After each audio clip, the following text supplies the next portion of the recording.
going on, everybody? Will here with From Screen to Shelf. Thank you so much for tuning in.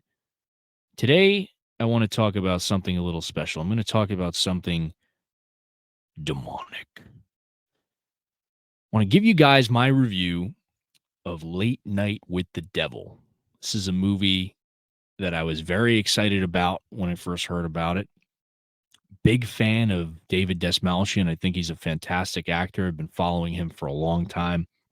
So when I heard that he was going to be starring in a leading role in a new film produced by IFC, or distributed, I should say, by IFC, I was pretty stoked. I was pretty pumped. And that trailer, I don't like to watch a lot of trailers. We've talked about it before about, trailers and how they can make or break movies in some cases, right?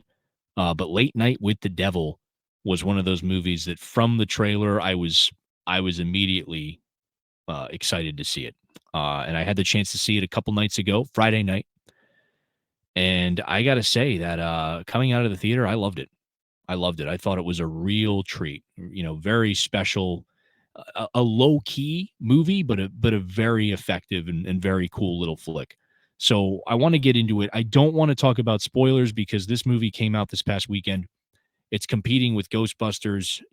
Sydney Sweeney's new movie Immaculate is also out. So, that one's getting a little bit of buzz as well. But Ghostbusters is kind of, I guess we could say it's kind of overshadowed these in terms of traffic, so to speak, or buzz. So I don't know if Late Night with the Devil is going to have another run next weekend. We'll see if maybe people who saw Ghostbusters are going to end up checking this out at the end of next week. But I'm hoping they do. I really enjoyed this movie. Let's just get right into it. David Desmalchian plays Jack Delroy, who is a late night talk show host. And I will say this: the movie opens with quite a bit of exposition, and usually, in some cases, a lot of exposition is a bad thing. But I kind of like how they set this movie up. They kind of give us almost a trajectory of his career up until the point, or I guess we can say the point of the film that we're exposed to, that we end up watching. And it gives us a little bit of backstory on his character. It gives us backstory on the talk show and that whole scenario. And I thought it was really well done the way they did this. Now, this movie plays as it's almost like a found footage meets like late night live TV. It takes place in the 70s. So it has that 70s vibe with the I guess we can say the intermissions when they go to a commercial break on the talk show. They killed it. They killed it with this movie. But getting back to first and foremost the story, David Desmalchian, he's Jack Delroy. He's a late night talk show host who is struggling to remain relevant, so to speak. And he's kind of, I guess we can say, at the point he is where in the movie, he's kind of pulling out all the stops in order to make sure that he's back on top, right? And he decides to feature a segment on his show involving a girl named Lily, who is supposedly possessed, or has an entity that lives inside her, who she refers to as Mr. Wriggles, who is apparently this demonic entity. Now, again, I don't want to get into spoiler territory, but let's just say that they feature Lily on the show along with her parapsychologist. I think her name is Jude or June. I forget her name exactly. And I could pull that up in a moment, but things get a little spooky. Things get spooky. Things get chaotic. Things get a little satanic. Let's put it that way. So that's all that I will say about the plot of the film. And they also touch at the possibility that our host Jack Delroy, played by David Desmalchian, is there's a little more to him than what may seem, right? There's a little more going on there, and that's all I'll say, right? So that's all I will say. I do not want to give away spoilers. Now, as far as the story of the film, as I said, they set up quite a lot of exposition at the start of the movie. So we're pretty much brought up to speed on Jack Delroy and his character and his position in the talk show. We kind of get that whole backstory. That's established pretty well. Now, you might be asking, well, why do they give us all this exposition? Because when you see the movie, you might question that at first. Like, well, why are they telling us all this? Why can't they just show us this and show that trajectory? But the reason they're doing that is because they pretty much want to get all that out of the way so they can start the setup of the talk show. And he brings his guests on one by one. There's a few other guests on the talk show as well that are featured that play a part in this story as it unfolds. So I thought overall the writing and the story were pretty solid. Um, I was again didn't have to necessarily suspend disbelief that much. Everything seemed pretty. Again, they really tap in, and I'm going to say this again, especially when we get to the production design. They really tap into that vibe of the mid 70s. Just the way that things were presented, the way that hosts, even down to the monologues, right? They were so of its time, right? Or so of that time, I should say. They really nailed that. So I felt that the writing of the characters, the story, very well done. Acting was really good. I mean, David Dastmalchian, this is really a vehicle for him to kind of do his thing, and I'm really glad that they decided to kind of give him a chance as the lead in this movie because he's somebody who I've followed, as I said, for quite some time. He's acted in a lot of supporting roles in a lot of big movies. I remember the first time I noticed him was way back in the day when I saw him in The Dark Knight as one of the Joker's, I guess we can say, henchmen, right? Um, and he's in that infamous scene during the, I guess it's the parade, and the mayor's giving a speech in Gotham, and he's one of the guys who's imitating one of the police officers with the rifle, and he ends up attempting to shoot. I think it's the mayor, from what I remember correctly, in The Dark Knight. And ever since I saw him in that film, I was like, oh, this guy's interesting. And he's popped up over time, in films here and there. And I've started to pay much closer attention to him. And watching interviews with him, he's such a down to earth, super genuine dude. And it's interesting because he's actually a big fan of horror. He's really into the horror genre. He has a love affair with horror films, and he's one of those guys that, if you're involved in the horror community, if you consider yourself a horror fan, like, you get the vibe from him that, like, oh, he's one of us. So that's really cool and really authentic, really genuine. And that really comes across when you watch some of his interviews. So that being said, I'm really glad that he got a starring role in this movie. Because he is a fantastic actor. He's really a great actor. And I'm really glad that this movie's getting the buzz that it's getting, because it's kind of his time to kind of be noticed as somebody who can perform in a standalone role and not necessarily just kind of be existing in a supporting role, right? So, and he's great in his supporting roles, but I'm just glad that he's the lead because he does a fantastic job.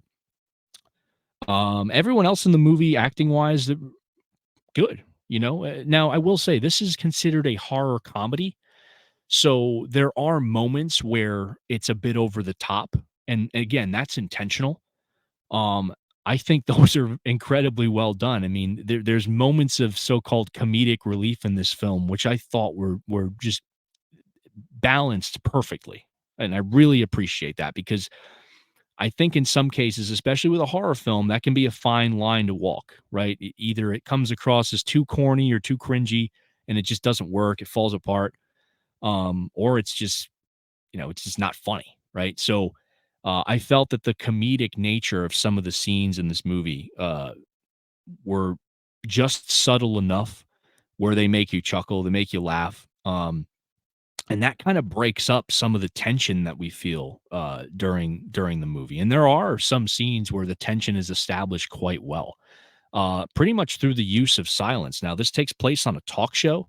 Obviously, there's talk show music. You have the live audience that's there. You have the introductions that are happening when the guests come out. And it's funny because there's some real moments of tension where there's almost silence and the audience doesn't say a thing, and that's incredibly effective.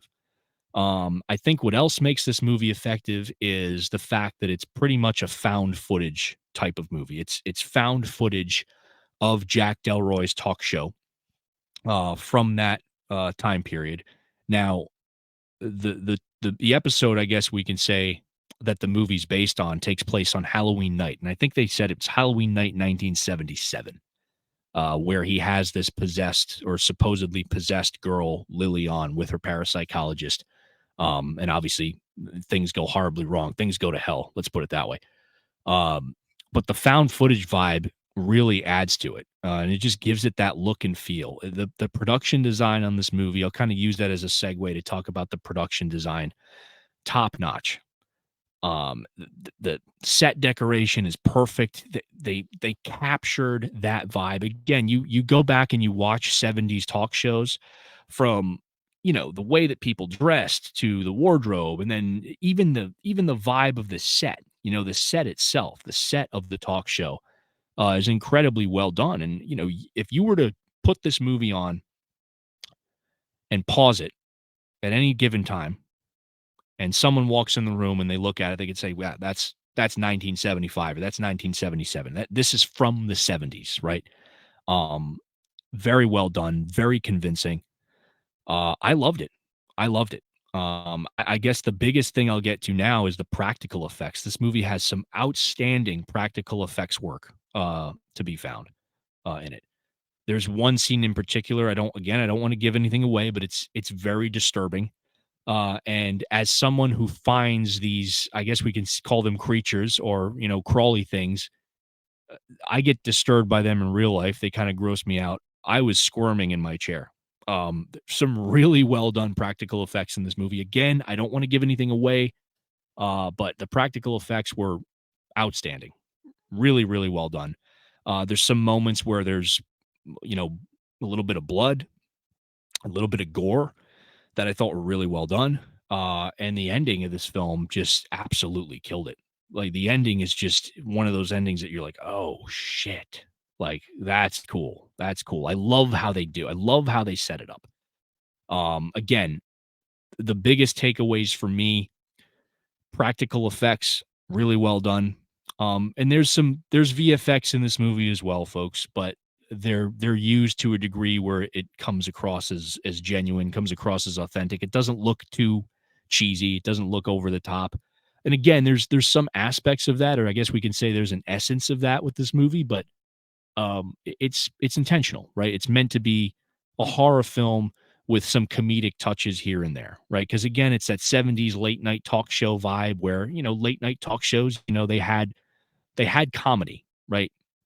A lot of them incorporated comedy into their routines, and that movie kind of uses that as a means of pushing the story forward, as well as providing some comedic relief for some otherwise pretty somewhat disturbing scenes. And there are a few in this movie, I will say. So um, just an excellent balance between the horror and the tension and the more lighthearted stuff, the more comedic stuff.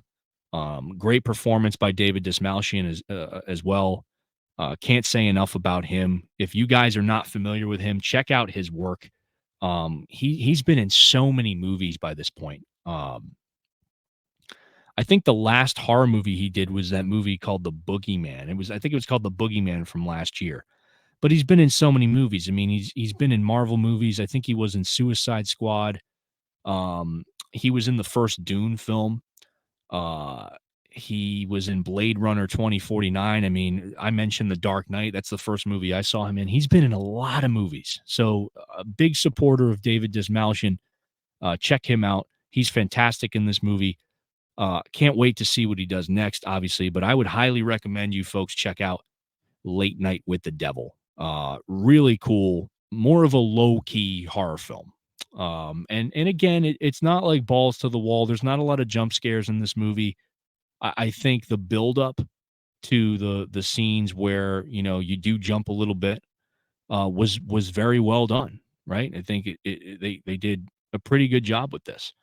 So yeah, I was excited to see it. This movie's directed by, I think the directors are brothers. Um, I think Cameron and Colin, if I'm not mistaken. Cairns, I believe their last names are. I believe they're siblings. They've directed this film. Not necessarily familiar with with their work.